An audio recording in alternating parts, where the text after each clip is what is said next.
నమస్తే, welcome to our channel. నేను సిరి. ఏదైతే సమ్మక్క సారలమ్మ జాతర మనకి ఈ మంత్ ఉంది. సో ఇక ఇది ఎంతో మనము చాలా వనదేవతలు అని చెప్పేసి చాలా పవిత్రంగా చేస్తూ ఉంటాం. ఎక్కడెక్కడ రాష్ట్రాల నుంచి పక్క రాష్ట్రాల నుంచి కూడా వస్తూ ఉంటారు. సో అలాంటి దేవతలకి ఇప్పుడు మరి ఈ హీరోయిన్ ఏదైతే ఉందో అంటే మనం బరువుకు తగ్గట్టు అమ్మవారికి బంగారం అని చెప్పేసి బెల్లాన్ని ఇస్తూ ఉంటాం. సో అలాంటిది తన కుక్కని తక్కడలో పెట్టి అంటే తరాజులో పెట్టి దానికి తగ్గ బెల్లాన్ని ఇవ్వడాన్ని దీన్ని ఎలా చూడాలంటారు?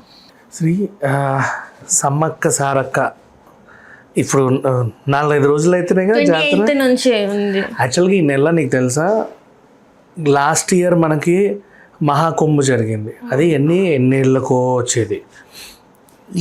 ఇప్పుడు సమ్మక్క సారక్క 2 ఏళ్ళకి ఒకసారి వచ్చిన రేపు 3 రోజుల తర్వాత గంగానమ్మ జాతర అవుతుంది ఆంధ్ర సైడ్.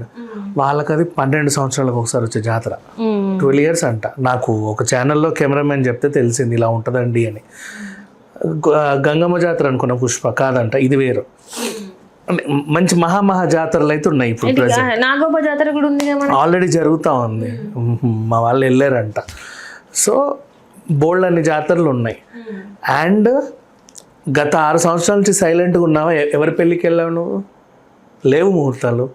ఇప్పుడు వరుస పెట్టి తన్నుకు వస్తాయి చూడు. నెక్స్ట్ ఒక 2 వారాలు అటు ఇటు అయిపోతే గుంపులు ఎక్కడికి వెళ్ళాలో కూడా అర్థం కానని ముహూర్తాలు వస్తున్నాయి. సో ఆధ్యాత్మికత బాగా నిండిన రోజులు. కనీసం శ్రీరామనవమి, ఉగాది తర్వాత శ్రీరామనవమి వరకు కూడా జాతరలని, పండగలని, ముహూర్తాలని, అదని ఇదని బోలెడు ఉన్నాయి ఈ ఇయర్ అయితే. ఇట్లాంటి టైంలో మనం సమ్మక్క సారక్క గురించి మాట్లాడుకుందాం. అసలు ఎప్పుడు మేడారం జాతర? నెక్స్ట్ వీక్ 28కి. కానీ మొన్న లాస్ట్ డిసెంబర్ నుంచి కూడా లక్షలు పోతున్నారు. పాపం వాళ్ళు అక్కడ అందరూ కన్స్ట్రక్షన్ చేసుకోవాలంటే వాళ్ళని అది కూడా చేయని ఇట్లా జాతరకి డెకరేషన్లు చేయాలంటే జనాలు వెళ్తూనే ఉన్నారు. ఇప్పుడు కూడా ఫుల్ జనాలు. అక్కడ అమ్మవార్లకు రూపం అనేది ఉండదు, కుంకుమని లేదా వెదురు. అయినా సరే ఎంత పెద్ద జాతర అంటే అసలు అమ్మవార్ల రూపం కూడా ఉండదు. అమ్మవార్లు మనకు మైసమ్మ, పోచమ్మ, కట్ట మైసమ్మ ఉంటుంది, ఇక అసలు అవి లేవు. కానీ ఎంతమందికి ఒక అంటే కొంగు బంగారం లాంటి దేవత, అవునా? దేవతలు అందరూ. ఆ వాగు, జంపన్న వాగు, అదంతా ఒక ఎమోషన్. అక్కడికి వెళ్తే 3 రోజులు కూడా. అండ్ ఒక ఫస్ట్ డే సారలమ్మ రావడం, తర్వాత పైనుంచి సమ్మక్క రావడం, నెక్స్ట్ వనప్రవేశం, ఇదంతా కూడా చాలా ఘనంగా జరిగే ఒక వేడుక. దీంట్లో ఇప్పుడు తిరుమల తిరుపతికి వెళ్తావు, నువ్వు మొక్కు చెల్లించుకోవాలంటే గుండు ఇస్తావు, తలనీళ్ళలు సమర్పించుకుంటావు. కొన్ని ఆలయాల్లో కొన్ని ఉంటాయి. పీర్లు అంటావా, దస్తి కడతావు, లేకపోతే ఇంకేదో చేస్తావు, ఎండు కొబ్బరి కడతాం, దండ. ఇట్లాంటి టైంలో సమ్మక్క సారక్క అంటే మొక్కు తీర్చుకోవడానికి ఇక్కడ కూడా ఒకటి ఉంది. కొన్ని 100 ఏళ్ళ నుంచి వస్తుంది. అమ్మవారికి బంగారం సమర్పించడం, నిలువెత్తు బంగారం. ఉంగరం కొనుక్కోవడానికే చచ్చిపోతున్నాం ఈ రోజుల్లో. నిలువెత్తు బంగారం అమ్మవారికి ఎలా ఇస్తావంటే అక్కడ బంగారాన్ని బెల్లంతో కొలుస్తారు. ఇంత దిమ్మలు ఉంటాయి. నీ ఎత్తు అవి తీసుకెళ్ళి ఇలా నెత్తి మీద మోసుకుంటూ 20 కిలోల క్యాన్ మోసినట్టు, అమ్మ వాటర్ క్యాన్ మోసినట్టే కదా, ఇట్లా నెత్తి మీద మోసుకుంటూ 3-4 కిలోమీటర్లు, ఎక్కడికో ఎన్ని కిలోమీటర్లు మరి, అంటే నువ్వు ఎక్కడైతే నీ నివాసం ఏర్పరచుకుంటావు అడవిలో, నువ్వు ఉండే చోటు నుంచి మీ బండి ఆగి మీరు అందరూ అక్కడ వండుకునే ప్లేస్ ఉంటుంది కదా, అక్కడ నుంచి అమ్మవారి గద్దె మీదకి నడుచుకుంటూ వెళ్ళి మళ్ళీ కాలినడక నడుచుకుంటూ రావాలి. ఇది మొక్కు తీర్చుకోవడం.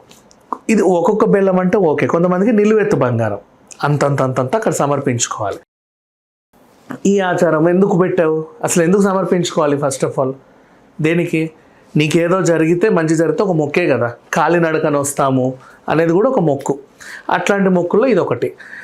మనిషికి నీకు అనారోగ్యం వచ్చింది, ఒళ్ళంతా ఏదో అయిపోయింది, ఇలా ఉన్నావు, అమ్మ నాకు మంచి జరిగితే, ఇప్పుడు తిరుమల అనుకో కాలినడకన మెట్లు ఎక్కుతా అంటావు, సమ్మక్క సారక్క అనుకో అమ్మ నీకు నిలువెత్తు బంగారం ఇస్తా అంటావు. పైగా బడ్జెట్ ఫ్రెండ్లీ. అమ్మవారు కూడా బడ్జెట్ ఫ్రెండ్లీ అమ్మవారే.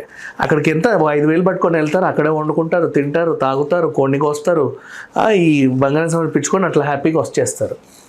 ఇట్లాంటి టైంలో మనకంటే ఓకే ప్రాబ్లమ్స్ వచ్చాయి, మనం చెప్పుకున్నాము, బంగారం సమర్పించుకున్నాం. నువ్వు పెంచుకునే కుక్కలకు కూడా కొన్ని ప్రాబ్లమ్స్ వస్తాయి కదా, ఏదో ఒకటి టిక్స్ వచ్చినా టిక్స్ అంటే ఏంటి, బొచ్చు కుక్కలకి పెయిన్ లాంటివి ఇంత ఇంత పురుగులు అది పీలుస్తూ ఉంటాయి. చేస్తుంటాయి. అది నువ్వు తీసిన తర్వాత అక్కడక్కడ చిన్న చిన్న ఊన్స్ ఉంటాయి.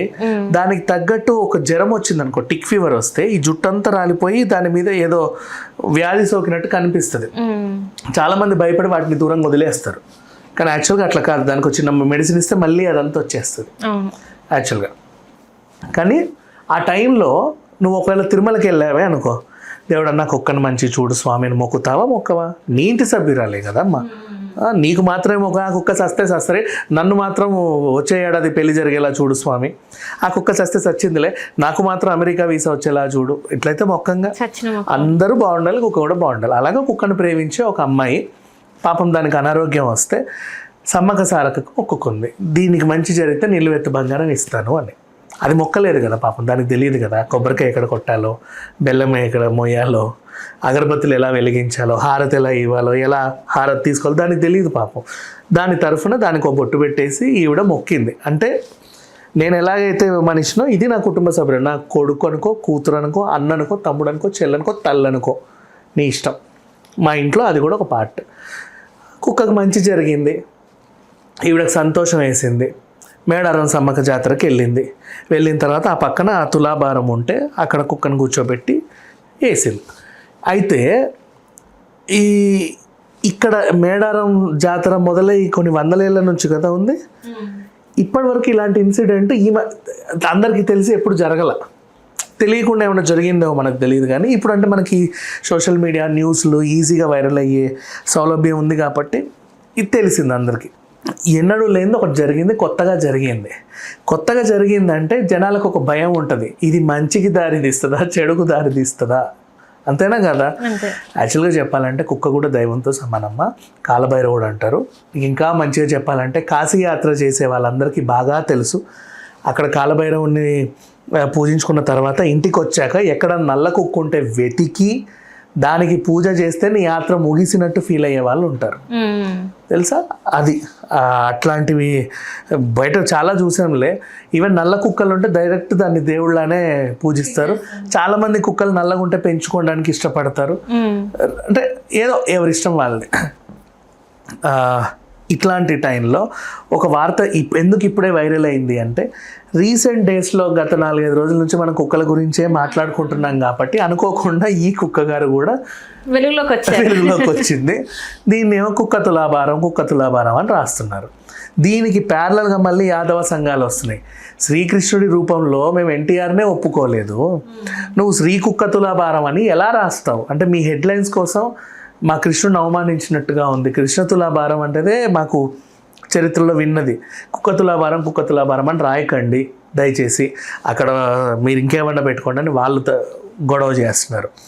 ఇంకోవైపు సమ్మక్క భక్తులు ఇది ఏమవుతుందో, అమ్మవారికి శుద్ధి చేయాలా, మరి ఏం చేయాలి, గుడంతా కడగాల, మూసేయాలా అంటే ఏంటో. అమావాస్య టైం ఎప్పుడన్నా ఏదైనా చిన్న ఇన్సిడెంట్ గుడి మూసేస్తాడు, గ్రహణం టైంలో ఉంటాయి కదా, వీళ్ళు అలా ఫీల్ అయ్యే వాళ్ళు కొంతమంది.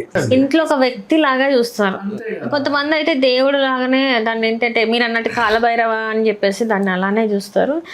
కానీ మోస్ట్ ఆఫ్ ది టైమ్స్ ఏంటంటే ఈ సుప్రీంకోర్టు ఎప్పుడైతే కొన్ని ఇంటికి వచ్చిన తర్వాత తల్లిదండ్రులు, పిల్లలు, అమ్మ, అక్కలమ్మలు ఇంకెవరన్నా పలకరిస్తారో లేదో తెలియదు, కానీ ఇంటికి వచ్చిన ప్రతి ఒక్కరిని మాత్రం వాళ్ళ ఇంట్లో ఉన్న కుక్క పలకరిస్తుందమ్మా. అంతకు మించిగా ఉన్న దాని విశ్వాసాన్ని అర్థం చేసుకోండి. దయచేసి ఆన్లైన్లో వైరల్ అవుతాయి. పాప ఏమి అన్యాయం చేయలా, అక్రమము చేయలా, ఎవరిని ఏమీ అనలా, అది అపచారం కాదు. సరే కడగండి, మొత్తం మేడారం అంతా అలికేసి కడగండి, మీకు ఎంత ఓపిక ఉంటే అంత ఓపిక, ఏం చేసుకుంటాం. అప్పుడు తెలుసు అనవసరంగా ఎందుకు అడుగుతున్నాం మనం కదా, అంతేనా కదా. రైట్ అండి, right. Thank you so much.